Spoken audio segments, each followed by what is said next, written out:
sempat waktu itu, booming ya. Jadi Ya, sempat terjadi mispersepsi di masyarakat bahwa, betul, betul. "Loh kok kena lagi Ya, PPN-nya?" Mungkin ya. Bapak bisa kasih penjelasan, Pak. Dengan adanya Undang-Undang Ciptaker dan harmonisasi peraturan perpajakan itu kemarin ada perubahan gini, Mas.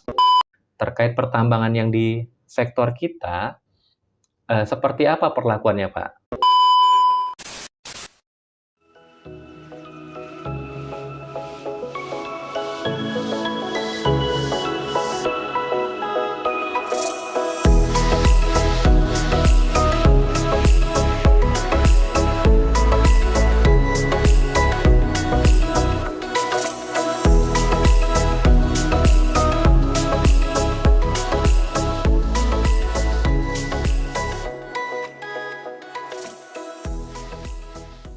Assalamualaikum warahmatullahi wabarakatuh.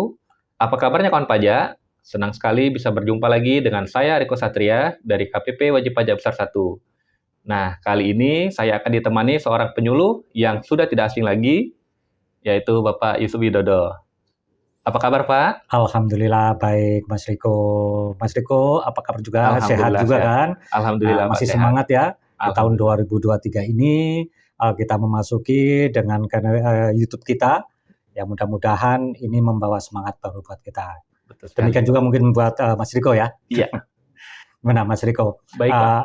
Kita mau ngomongin apa ini Mas Riko? Nah, di antara kesibukan-kesibukan kita ini yang paling sangat tidak diprediksi itu adalah dinamisnya peraturan perpajakan di Ya, Indonesia. Nah, ya, seperti kita ketahui bersama kawan pajak, ada 4 aturan terbaru yaitu PP 44, 44, PP 49, 50, dan 55, di mana ya, keempatnya adalah sangat berdekatan dan saling berhubungan. ya. Nah, mungkin kesempatan kali ini Bapak bisa bantu kita untuk memberikan pencerahan terkait PP 49. Oke, dalam kesempatan ini mungkin Mas Riko akan menanyakan masalah PP 49.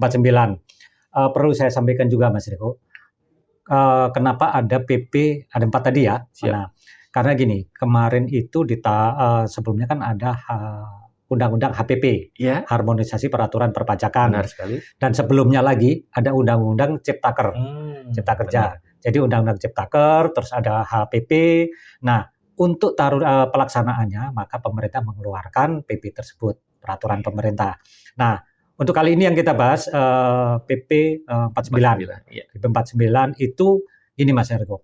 Sebelumnya itu memang ada peraturan pemerintah yang mengatur barang atau jasa kena pajak yang dibebaskan. Jadi ada yang dibebaskan, Oke. ada yang tidak dipungut. Jadi pengertiannya gini, pada saat penyerahan itu ada yang dibebaskan, itu sebagai fasilitas dari pemerintah kepada masyarakat Indonesia. Karena perlu kita ketahui, PPN ini kan dikenakan di wilayah NKRI, Oke. di daerah pabean lah ya Betul. sebenarnya. Di wilayah NKRI itu juga ada yang tidak pabean, artinya di wilayah kawasan tertentu yang sudah ditetapkan karena itu untuk mendorong ekspor. Jadi untuk bersaing di negara-negara. Untuk persaingan secara global kita memang harus mengikuti seperti itu. Jadi ada kawasan tertentu. Nah, sebenarnya PPN ini kan ini pajak atas konsumsi.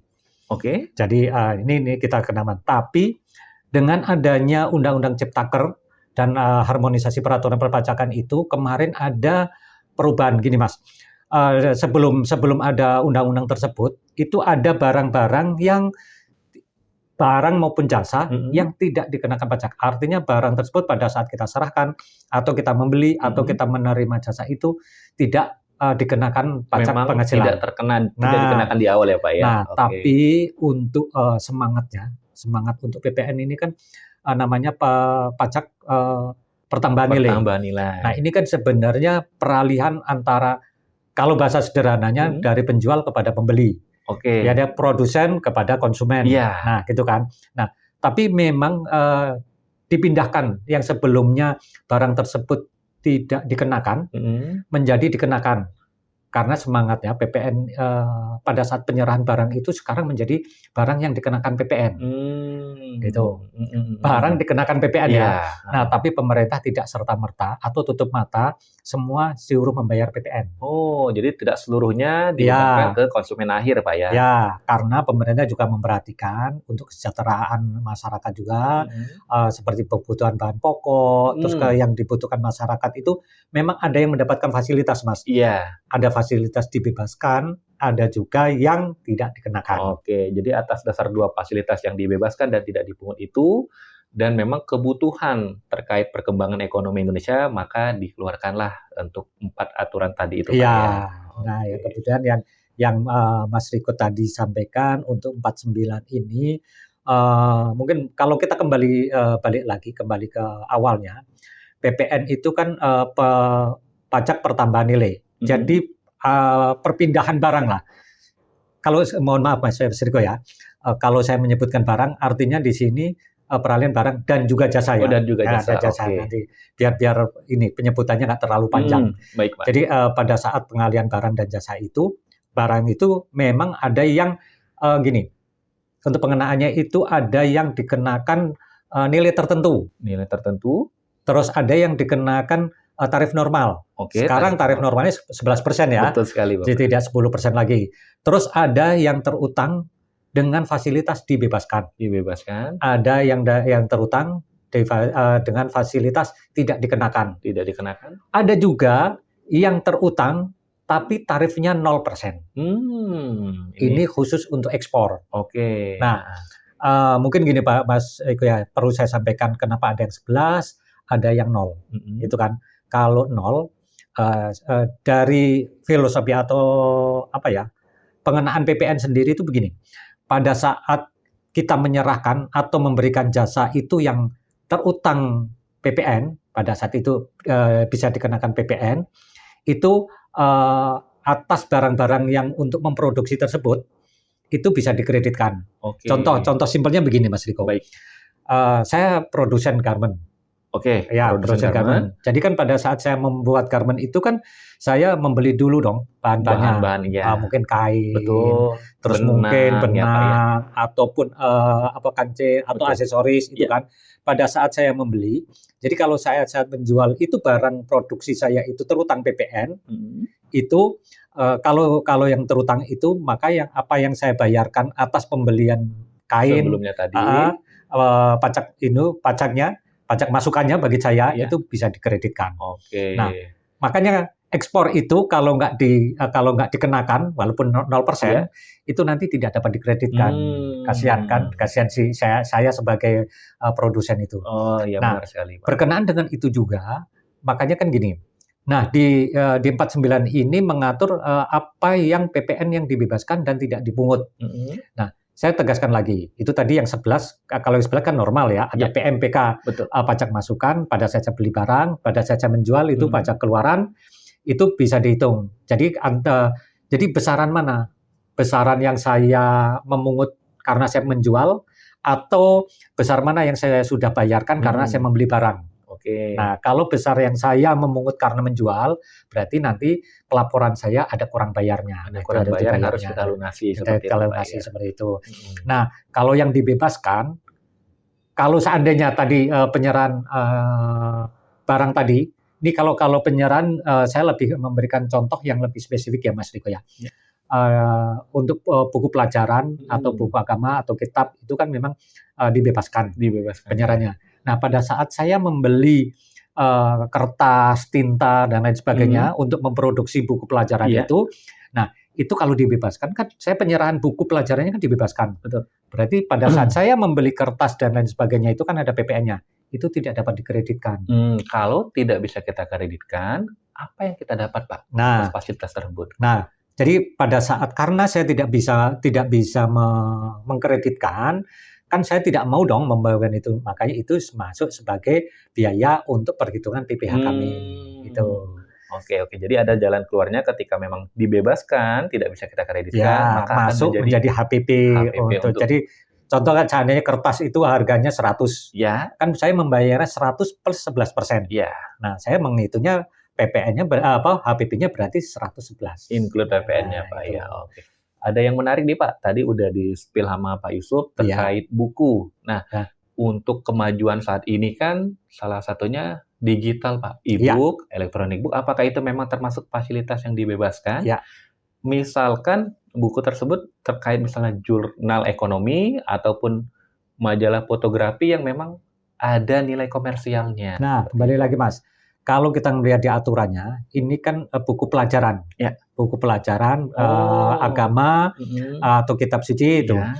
Tapi kalau memang sudah di situ sudah mencantumkan iklan, ya produk apapun lah, Betul. artinya itu sudah ada komersilnya. Oh. Jadi makanya gini, untuk mendorong pendidikan di kita, kalau buku pelajaran aja di PPN kan nanti memberatkan juga kan bagi pelajar, bagi masyarakat. Nah, itu tadi yang saya sampaikan, Mas. Peran pemerintah di sini lebih penting karena memberikan pemerataan. Sebenarnya kan lebih pemerataan. Artinya gini, yang masyarakat butuhkan itu tidak dibebani lagi dengan pajak. Oh, gitu. Menarik sekali nih. Baik, lanjutnya selain buku itu salah satunya yang kita dengar adalah makanan, Pak.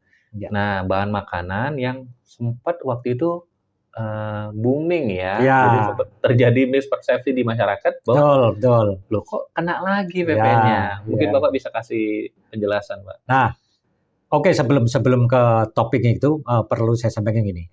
Sebenarnya di PP 49 ini kawan pajak perlu ketahui. Sebenarnya selama ini kita sudah ada banyak PP, Mas.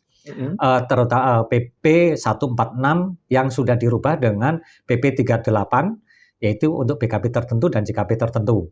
Terus ada PP 81 yang sudah dirubah dengan PP 48 tahun 2020 yaitu BKP tertentu yang bersifat strategis. Terus ada PP 40 yang sudah dirubah dengan PP 58 tahun 2021 tentang air bersih. Ini kan tadi kan Mas Riko kebutuhan pokok lah termasuk air. Nah, itu tadi yang dibebaskan semua. Nah, terus yang di sekarang ini yang tidak dipungut itu ada PP 50 yaitu angkutan air untuk mobilitas karena di negara kita kan kepulauan dan masih banyak transportasi yang dibutuhkan baik penyeberangan laut maupun sungai. Nah, itu tidak dipungut. Terus KMK nomor 231 yaitu BKP impor dan BKP yang diimpor dan dibebaskan biaya masuk. Itu juga mendapatkan fasilitas tidak dipungut. Nah, dengan semangat kayak omnibus murni tadi, kan sekarang banyak aturan-aturan yang dijaga biar masyarakat itu tidak bingung, Mas. Jadi kok ada PP yang ini, PP ini, makanya pemerintah menyatukan di PP 49 ini mengatur ada yang dibebaskan dan tidak dipungut. Ini juga memberikan kemudahan perpajakan atas barang dan jasa yang sebelumnya masuk kategori tidak terutang pajak. Memang BKP bukan tadi. Objek dari PPN yang sebelumnya ya, tidak, sekarang dikenakan tapi mendapatkan fasilitas. Itu Mas, kebutuhan pokok tadi. Seperti beras, gabah, jagung, sagu, kedelai gitu kan. Termasuk gula konsumsi yang berasal dari tebu. Siap. Terus jasa pelayanan kesehatan itu juga tidak ada. Termasuk emas batangan. Emas batangan itu dapat fasilitas tidak dipungut.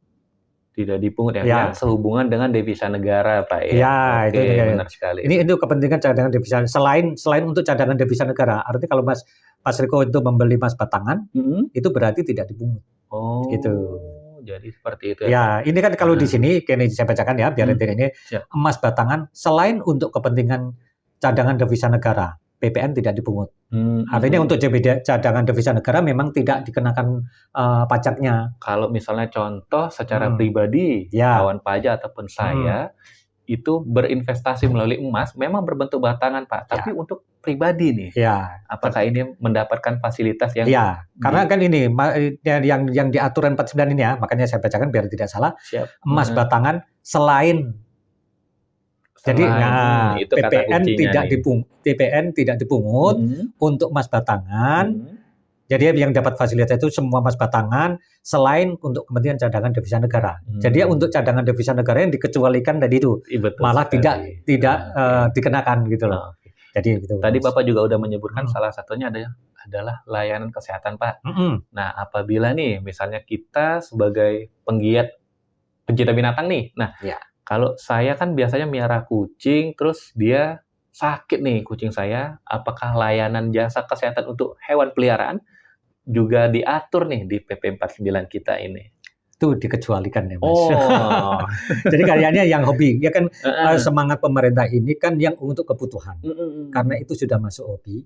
Udah masuk Jadi sebenarnya personal ya, Pak, ya? personal dan Oh, maksudnya eh, standar standar hidup masyarakat itu gimana?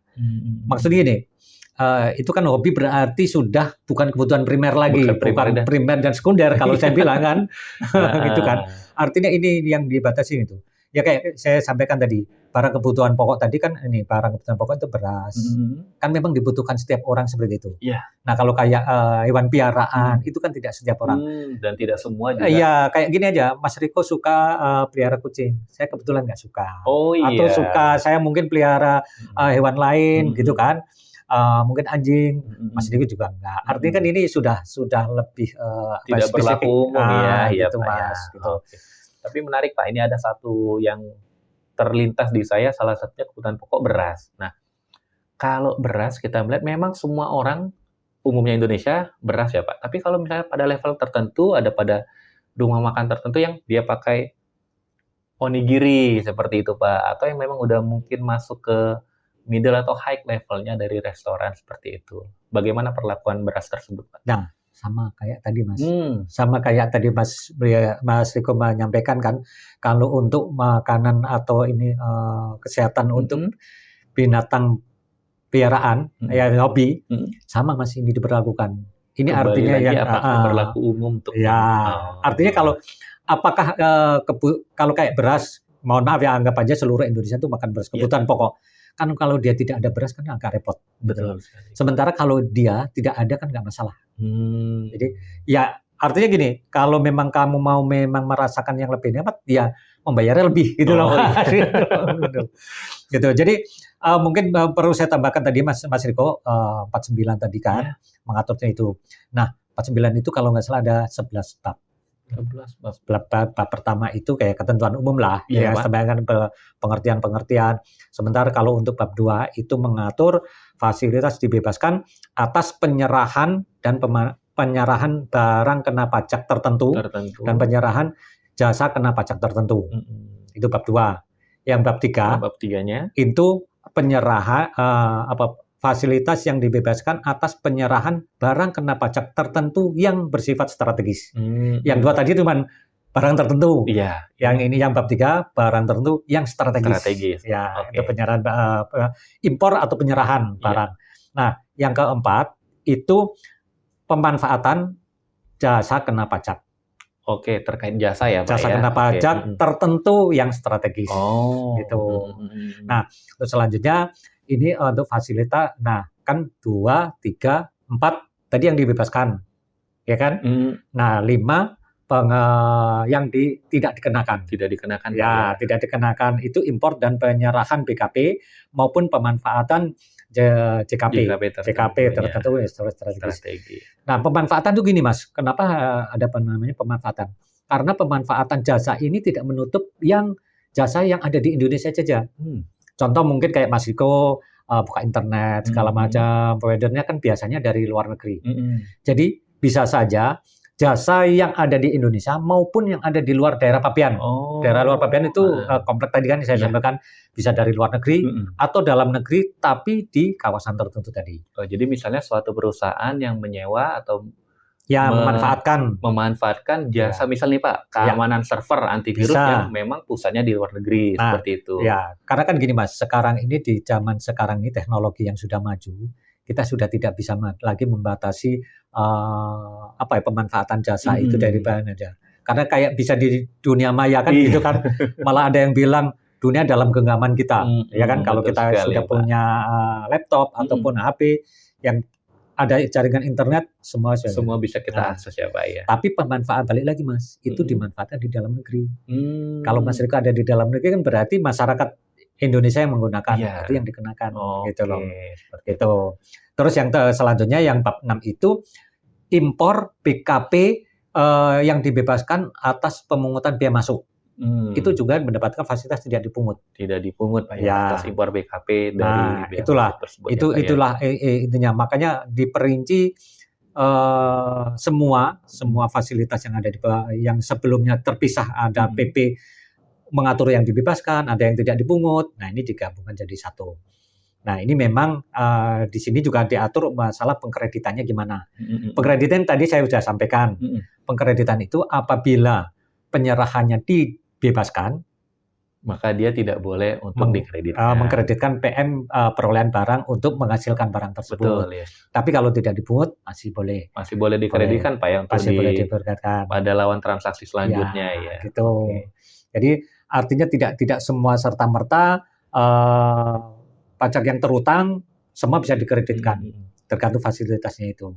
Nah, di PMK ini pun nanti juga tidak berlaku selamanya, Mas. Mungkin setahun ke depan nanti dievaluasi.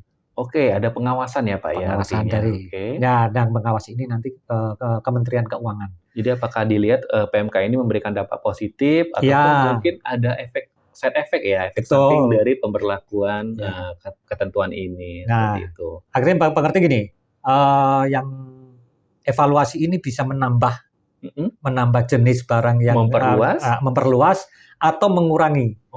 Artinya yang dibebaskan tidak sama yang dengan PMK sekarang, bisa jadi kurangin, atau yang mendapatkan fasilitas tidak dipungut juga itu. Jadi evaluasi. Artinya karena kita tahu semua Mas Riko, perkembangan ekonomi sosial budaya kita kan begitu dinamisnya. Makanya di PB 49 ini mungkin sesuatu yang baru ini. Sebelumnya kayaknya nggak pernah ada disebutkan adanya evaluasi gitu loh. Iya, evaluasi atas pemberian kemudahan. Artinya kan pada saat ya kayak contoh kemarin COVID. Iya, betul sekali. COVID kan berarti masyarakat ini butuh. Betul, berkelanjutan ada insentif ya Pak ya. Dan makanya pemerintah memberikan hadir di situ untuk memberikan insentif. Betul. Artinya ekonomi harus tetap jalan, tapi masyarakat yang butuh ini juga jangan banyak dibebankan. Itulah. Itu yang contoh yang selama ini sudah pernah ini. Makanya kan dengan evaluasi ini kita bisa melihat kondisi keuangan dan pertimbangan sosial ekonomi. Termasuk juga nanti pada saat gini. Tidak menutup kemungkinan di negara-negara lain juga sudah menggunakan fasilitas yang yang lebih banyak lagi. Ini kan tujuannya untuk menarik investor kita juga. Gitu. Jadi, jangan sampai Indonesia ini dianggap negara yang tidak menarik untuk investasi gitu loh. Jadi suatu daya tarik bagi calon investor Pak ya, untuk mendukung program pemerintah Ease of Doing Business seperti itu ya di Indonesia. Baik Pak Yusuf dan kawan pajak.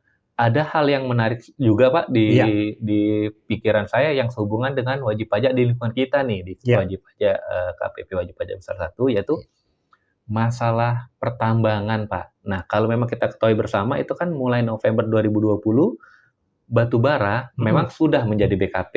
Nah terkait pertambangan yang di sektor kita seperti apa perlakuannya Pak? Nah maksudnya lebih spesifik Mas. Karena kan gini, ada hasil tambang itu yang diambil langsung itu kan tidak dikenakan, ya kan. Jadi memang kalau Mas Riko menanyakan untuk secara general saya juga akan menjawabnya juga agak. Jadi harus didetilkan dulu nih apa sih yang dihasilkan dari. Ya kayak timah.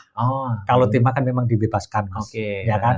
Kemudian di sini juga ada ketentuan lain-lain, yaitu perlakuan bagi PKP penjual dan pihak terpungut yang seharusnya dibebaskan atau seharusnya tidak dipungut tetapi terlanjur. Nah itu kan. Jadi kalau memang seperti itu kayak timah kan itu sudah dibebaskan. Jadi dibebaskan di 49 ini mereka mengatur kalau yang sudah ya sudah. Kalau terlanjur pungut ya udah saya yang memungut berarti saya melaporkan membayar. Artinya kan saya ini produsen timah Mas Riko sebagai pembeli timah. Kan pada saat beli saya sekalian dong, karena 49 ini belum ada, makanya Mas Riko membeli itu plus PPN-nya. Nah, makanya PPN itu saya setorkan. Saya punya kewajiban untuk menyetorkan, gitu.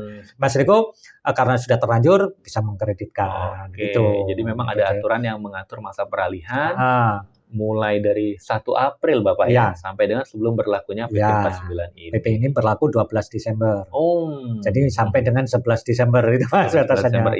Nah, jadi kawan pajak juga harus mulai memperhitungkan nih transaksi-transaksi ke depannya yang mana yang memang sudah masuk dalam fasilitas PP 49 Ya, ini. betul. Sama satu lagi Mas, di bab terakhir itu ketentuan penutupnya Mm-mm. ini menyatakan mencabut 4 PP. Oke. Tapi sebenarnya pengertiannya mencabut itu begini. Karena sudah ada 49 ini, semua sudah di-adopt di sini, Siap. di-adopt di sini. Kalau ini nanti masih nggak dinyatakan dicabut, Masih berlaku. takutnya ada dua aturan, ada yang sama. Oh gitu, Dualisme. ada bias ya Pak, Ya, ada bias. dualisme. Makanya sebenarnya gini, semua yang ada di PP sebelumnya yang dicabut itu semua dimasukkan. Tapi memang ada penyesuaian karena perkembangan ekonomi tadi kan. Perkembangan tadi makanya biar masyarakat itu tidak dibingung, yang 4 ini yang tadi karena sudah dimasukkan semua makanya dinyatakan dicabut. Tapi semua sudah dimasukkan di sini. Yang seperti yang di awal kan tadi saya sampaikan. Ini sebenarnya mengerangkum dari banyak PP yang sudah ada sebelumnya dan memasukkan juga untuk barang-barang yang selama ini tidak terutang, bukan BKP, menjadi BKP tapi mendapat fasilitas. Nah, ini ditambahkan. Nah, itu jadi pemerintah itu jangan sampai masyarakat kan kalau wajib pajak, loh ada 49, ada PP 50, ini yang dipakai di mana? Toh isinya sama gitu loh. Gitu. Nah, terus satu lagi Mas, PP-nya memang udah dicabut. Tapi aturan turunannya itu masih bisa dipakai. Selama tidak bertentangan dengan betul. PP 49 ini. Kan di PP ini biasanya ada teknisnya untuk gimana caranya atau formnya yang mana. Ini kan biasanya diatur di aturan turunannya. Nah, itu masih berlaku. Gitu. Nah, itu jadi perhatian khusus buat kawan pajak bahwa selama aturan itu tidak bertentangan, maka tetap dapat diberlakukan Pak ya. Iya, gitu. Mas Riko, kayaknya 49 pada dasarnya secara globalnya seperti itu Mas Riko. Kalau memang mau kita balik lagi ya gitu tadi kayak impor BKP dan JKP tadi itu contohnya kayak vaksin polio, terus vaksin COVID yang kemarin, itu kan karena kondisi yang seperti itu dibutuhkan masyarakat. Artinya ini memang kebutuhan pokok, jadi pemerintah memang urgensinya ada saat itu Pak ya. Itu ya banyak contoh yang kayak impor atau penyerahan BKP terus yang strategis itu ya mesin peralatan produk perikanan gitu loh. Termasuk senjata amunisi untuk pertahanan. Untuk pertahanan negara. Ya, itu kan dibutuhkan. Kan nggak mungkin juga kan kita memacakin atau menambah karena itu sebenarnya bukan dikonsumsi masyarakat secara umum. Ya kan kalau PPN ini kan tujuannya pajak atas konsumsi. Konsumen akhir yang akan menanggung gitu Mas Riko. Itu kayaknya secara umumnya di 49. Baik, sangat komprehensif penjelasan dari Pak Yusuf. Mudah-mudahan dapat memberikan insight ataupun pencerahan bagi kita semua, terutama buat saya nih Pak. Iya. Karena ini menjadi hal yang baru dan menantang menurut saya. Siap Mas Riko. Nah nanti mungkin begini Mas Riko, apabila nanti dalam waktu dekat ini ada memang keluar aturan turunannya, nanti kita akan sampaikan juga. Karena kan tidak menutup kemungkinan mungkin masih ada hal-hal yang baru yang ada di sini yang selama ini PP yang sebelumnya belum ada aturan turunannya. Nah itu aja. Apabila kawan pajak ada yang ingin bertanya nih Pak, berkonsultasi kemana nih?